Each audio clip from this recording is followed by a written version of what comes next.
Hello guys, yes, kamusta tayo dyan mga bossing?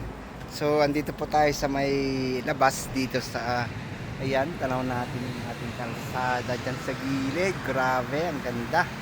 So, gusto ko lang i-flex yung ating guys, meron tayong tanim kasi dito na na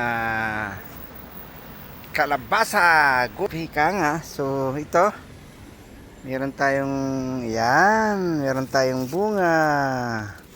May bunga na ng kalabasa natin dito. Ayan. So, ayun, medyo marami sana to guys, kaso nga lang bumagyo kasi talagang naano yung mga bunga niya. So, meron ding mga malilinggit. Ayan. So, ito, alanganin yan guys. So, marami pa tayo dito na na sana mabuhay lahat. Kagaya naman nito, oh. Oh, di ba? Yan. O ano yun? Tumalon. Ayan, nasira. So yung natin dito, meron tayong kamatis. Ayan.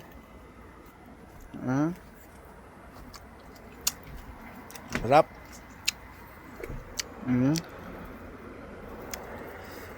Pwede pa namang kainin to.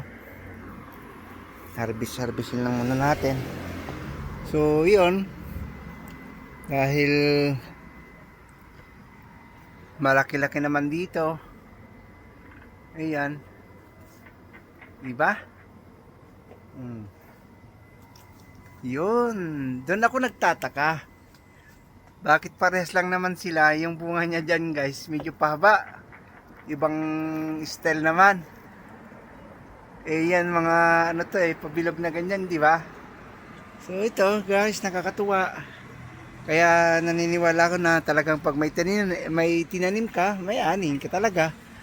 Oh, nawala na talaga ng pag-asa nung bagyo guys kasi talagang ang dami talagang bunga na nasira yan guys. So ayun, meron pa dito, di ba? Ang saya-saya naman. Oh, so yun guys. Bibe, say hi to my vlog. Come on. Yan si Coco. Tsaka si Oreo. Kasama sa kwarto. So, yun guys. Maraming salamat sa kunting lang. Pa-flex ko lang tong ating